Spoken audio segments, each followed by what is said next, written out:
Assalamualaikum warahmatullahi wabarakatuh.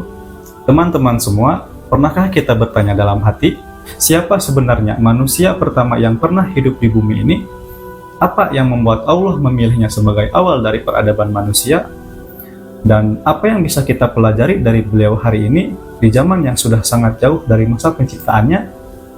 Nama beliau adalah Nabi Adam alaihi salam. Bukan hanya manusia pertama, tapi juga Nabi pertama. Namun, yang sering kita tahu tentang beliau hanyalah potongan singkat, bahwa beliau diciptakan dari tanah, tinggal di surga, lalu diturunkan ke bumi karena tergoda oleh bujukan iblis. Tapi kisah Nabi Adam jauh lebih dalam dari itu. Ada sisi-sisi luar biasa yang jarang kita dengar, kisah tentang ilmu, tangisan, rindu, dan pengampunan. Dalam video kali ini, saya Fakih akan mengajak teman-teman menyelami kisah beliau dari sudut pandang yang berbeda. Bukan sekedar sejarah, tapi sebagai cermin kehidupan bagi kita semua anak cucu Adam. Karena sejatinya, kita sedang melanjutkan perjalanan yang beliau mulai. Siapkan hati dan pikiranmu, mari kita telusuri bersama kisah penuh hikmah dari manusia pertama yang Allah muliakan. Sebelum ada manusia, sebelum ada pohon, laut, dan gunung, bahkan sebelum dunia dihuni oleh siapapun selain malaikat dan jin, Allah telah merencanakan sesuatu yang luar biasa, penciptaan makhluk yang akan menjadikan khalifah di bumi. Dalam surat Al-Baqarah ayat 30, Allah berfirman, yang artinya, "Ingatlah ketika Tuhanmu berfirman kepada para malaikat, sesungguhnya aku hendak menjadikan seorang khalifah di bumi. Mereka berkata, apakah engkau hendak menjadikan orang yang merusak dan menumpahkan darah di sana? Padahal kami senantiasa bertasbih dengan memujimu dan menyucikan namamu." Allah berfirman, "Sesungguhnya aku mengetahui apa yang tidak kamu ketahui." Apa yang sebenarnya terjadi di balik ayat ini? Para malaikat bukan menolak perintah Allah. Mereka bukan membangkang, tapi mereka penasaran dan khawatir. Mereka tahu dari ciptaan sebelumnya, yaitu jin, bahwa makhluk yang memiliki kehendak bebas bisa menyalahgunakan kekuatan itu. Mereka takut bahwa makhluk baru ini akan membawa kerusakan. Dan mereka benar. Manusia memang bisa salah, bisa berdosa, bisa menumpahkan darah dan merusak dunia. Tapi disinilah letak keajaiban manusia. Di balik segala kelemahan kita, Allah menyimpan rahasia besar. Allah tahu, manusia juga bisa menjadi lebih mulia dari malaikat bila ia menggunakan akalnya, hatinya, dan imannya. Allah tidak menciptakan Nabi Adam sekedar untuk menghuni bumi, tapi untuk membawa misi besar, menjadi wakilnya, pemimpin di bumi, dan awal dari peradaban yang penuh ujian dan pelajaran. Dari segumpal tanah, Allah menciptakan manusia, bukan dari cahaya seperti malaikat, bukan dari api seperti jin, tapi dari tanah yang sederhana, yang diinjak, kotor, lembab, tapi juga subur, membentuk, dan menyimpan kehidupan. Tanah adalah simbol kerendahan sekaligus kemampuan untuk tumbuh. Nabi Adam ditiupkan ruh oleh Allah sendiri. Saat itu, seluruh makhluk diperintahkan untuk sujud sebagai bentuk penghormatan, bukan penyembahan. Dan semuanya tertunduk, semua taat kecuali satu. Iblis menolak, bukan karena tidak tahu, tapi karena tidak mau. Karena merasa dirinya lebih baik. Ia pun berkata, "Aku dari api, sedangkan Adam dari tanah." Kesombongan itulah yang menghancurkannya. Dan hingga hari ini, kesombongan tetap menjadi penyakit paling mematikan dalam jiwa manusia. Sahabat, dari penciptaan Nabi Adam, kita belajar bahwa manusia bukan sekedar makhluk biasa. Kita adalah makhluk yang dipilih, diberi kehendak, diberi akal, dan ditantang untuk memilih jalan kebaikan. Namun satu hal yang perlu diingat, kemuliaan bukan datang dari asal penciptaan, tapi dari ketaatan, ketundukan, dan keikhlasan menerima perintah Allah.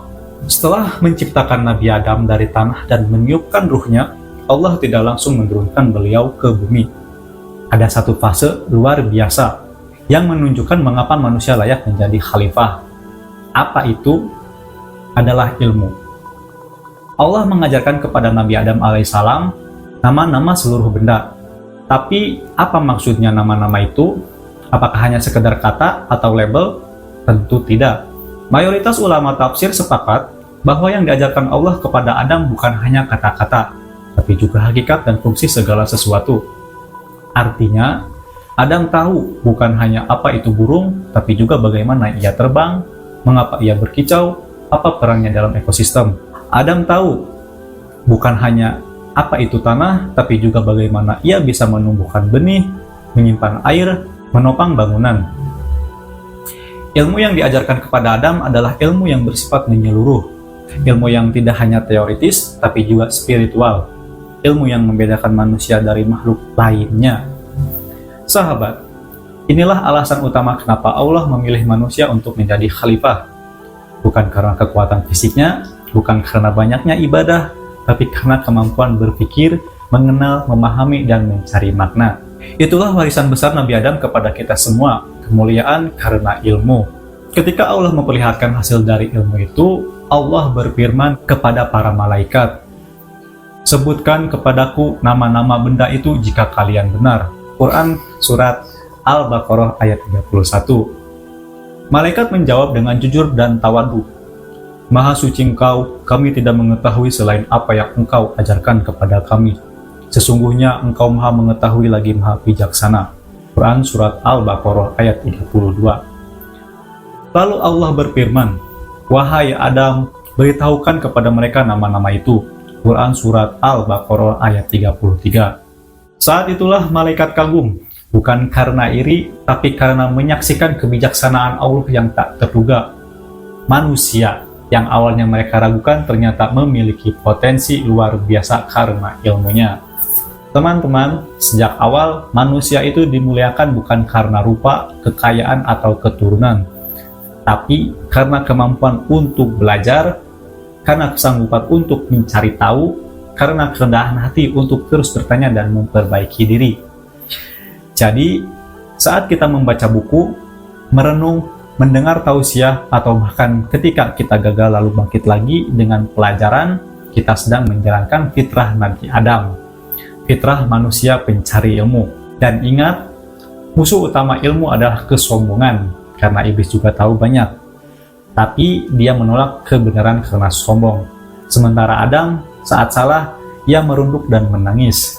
Setelah diciptakan, diuji, dan diberi ilmu, Allah tempatkan Nabi Adam dan istrinya Hawa di dalam surga. Bukan surga akhirat, tapi surga khusus sebagai tempat singgah dan ujian. Di sanalah dimulainya ujian pertama umat manusia. Allah berfirman, "Wahai Adam, tinggallah kamu dan istrimu di surga, dan makanlah dengan nikmat dari segala buah-buahan yang ada di sana, sesuka kalian. Tapi jangan kalian dekati pohon ini, karena jika kalian mendekatinya, kalian termasuk orang-orang yang zalim." Quran Surat Al-Baqarah ayat 35. Tapi iblis tidak tinggal diam. Karena dendamnya yang membara sejak ia diusir dari surga, iblis bersumpah akan menyesatkan anak cucu Adam hingga hari kiamat. Dengan rayuan halus ia berbisik, "Tuhan kalian hanya melarang kalian mendekati pohon itu agar kalian tidak menjadi malaikat atau tidak menjadi makhluk kekal." Quran Surat Al-A'raf ayat 20. Adam dan Hawa tergoda, bukan karena keras kepala, bukan karena sombong, tapi karena rasa ingin tahu dan kelemahan manusiawi yang sangat alami. Maka terjadilah sesuatu yang luar biasa. Untuk pertama kalinya manusia berbuat dosa. Untuk pertama kalinya manusia merasakan penyesalan. Allah menurunkan mereka ke bumi, bukan sebagai hukuman, tapi sebagai kelanjutan dari rencana besar Allah, menjadikan manusia sebagai khalifah yang tumbuh melalui ujian dan pilihan. Bayangkan, Nabi Adam, manusia pertama, tersungkur di bumi asing, berpisah dari istrinya, sendirian, diliputi rasa bersalah yang luar biasa. Apa yang beliau lakukan? Bukan menyalahkan setan, bukan menyalahkan Hawa, bukan membela diri. Beliau menangis dan menangis selama 40 tahun. Sampai bumi menyaksikan air mata pertama manusia. Tangisan itu menjadi tanda bahwa hati manusia masih hidup, masih bisa menyesal, masih bisa berubah. Rabbana dzalamna anfusana wa ilam taghfir lana wa tarhamna lanakunanna minal khosirin. Yang artinya, ya Tuhan kami telah menzolimi diri kami sendiri. Jika Engkau tidak mengampuni kami dan tidak merahmati kami, pasti kami termasuk orang-orang yang rugi. Quran Surat Al-A'raf ayat 23. Lihat, inilah perbedaan manusia dengan iblis. Iblis berbuat salah, tapi tidak mau mengakui. Sementara Adam berbuat salah dan menangis meminta ampun. Disinilah letak kemuliaan manusia, bukan pada kesucian tanpa dosa, tapi pada kemampuan untuk kembali setelah jatuh. Sahabat, kita semua adalah anak-anak Adam. Kita pasti pernah tergelincir, terkadang bahkan berkali-kali. Tapi selama kita masih mau berhenti, sadar, dan kembali kepada Allah, maka kita sedang mengikuti jejak mulia Nabi Adam. Taubat adalah warisan terbesar dari ayah kita yang pertama. Allah bukan hanya mengampuni Adam, tapi Allah juga mengangkatnya kembali sebagai Nabi. Bahkan menurunkan wahyu pertama kepada beliau di bumi. Taubat bukan akhir. Taubat adalah awal dari perjalanan yang lebih kuat. Setelah hidup selama lebih dari 900 tahun, setelah menempuh perjalanan dari surga ke bumi hingga menjadi nabi pertama, tibalah waktu yang tidak bisa dihindari. Nabi Adam akan wafat. Hari itu bukan hanya menjadi hari duka bagi keluarganya, tapi juga awal dari perpisahan manusia pertama dengan dunia. Tapi sebelum ruh beliau dicabut, Nabi Adam mengumpulkan anak-anaknya dan memberikan sebuah wasiat. Bukan harta, bukan kerajaan, bukan tahta, tapi wasiat tentang iman, takwa, dan bekal hidup. Seorang ayah yang telah mengalami tahta, dosa, taubat, ampunan, dan kenabian menyampaikan kalimat terakhir kepada anak-anaknya. Kalimat itu tidak akan sembarangan. Kalimat itu pasti penting. Dan inilah isi wasiat Nabi Adam yang diriwayatkan dari beberapa atsor. Wahai anak-anakku, jika kalian ingin hidup mulia, ikuti perintah Allah. Jangan pernah merasa sombong, karena sombong telah menjatuhkan iblis. Dan jangan meremehkan larangan Allah, karena aku pernah melanggarnya dan menyesal. Beliau mewariskan pesan yang akhir dari pengalaman hidup yang nyata, bukan sekedar teori, tapi nasihat dari seseorang yang pernah jatuh dan bangkit. Beliau juga mengingatkan mereka agar jangan lalai dengan dunia, selalu ingat kepada Allah dimanapun berada, hati-hati dengan bisikan setan, jagalah keluarga dan anak keturunan agar tetap di jalan Allah, dan satu hal yang sangat menyentuh hati, ketika malaikat maut datang, anak-anak Adam kaget dan menangis. Mereka belum pernah menyaksikan kematian sebelumnya, karena Adam adalah manusia pertama yang meninggal. Lalu para malaikat datang mengajarkan cara memandikan, mengkafani, dan menguburkan beliau. Itulah awal mula syariat pengurusan jenazah dalam Islam. Saat tubuh beliau dikuburkan, bumi menjadi saksi, langit menjadi saksi, para malaikat menjadi saksi, bahwa inilah manusia pertama yang telah menjalankan tugas sebagai khalifah. Teman-teman, Nabi Adam mungkin sudah wafat ribuan tahun yang lalu, tapi wasiatnya hidup dalam diri kita semua. Karena setiap kita, aku, kamu, kita semua adalah anak-anak Adam. Kita mewarisi fitrah yang suci, kelemahannya yang manusiawi, kemampuannya yang taubat, kemampuannya untuk taubat, dan harapannya agar kita lebih baik dari sebelumnya. Jangan remehkan dosa kecil, karena bisa menjerumuskan. Tapi jangan pula putus asa karena dosa besar, karena Adam mengajarkan, sebesar apapun dosamu, ampunan Allah selalu lebih besar. Sahabat, jika kamu hari ini sedang jatuh, sedang lemah, sedang merasa jauh dari Allah, ingatlah, bapaknya manusia pun pernah jatuh, tapi ia bangkit dan taubatnya menjadi cahaya sepanjang zaman. Dari tanah kita diciptakan, di bumi kita diuji, dan kepada tanah kita akan kembali. Kisah Nabi Adam bukan sekedar sejarah, tapi cermin untuk mengenali siapa kita sebenarnya. Kita diciptakan bukan karena kehendak manusia, tapi karena cinta dan rencana Allah. Kita diberi ilmu, diuji dengan pilihan, dan diberi kesempatan untuk selalu kembali. Sahabat, hari ini kamu mungkin sedang dalam fase hidup yang berat, bimbang, tersesat, atau bahkan kecewa pada diri sendiri. Tapi ingatlah, kamu adalah anak Adam, dan warisan terbesar dari ayah kita bukan kekuasaan, bukan kemewahan, tapi fitrah yang murni, dan kemampuan untuk kembali ke jalan yang benar. Nabi Adam pernah salah, tapi beliau taubat. Lalu Allah memuliakannya.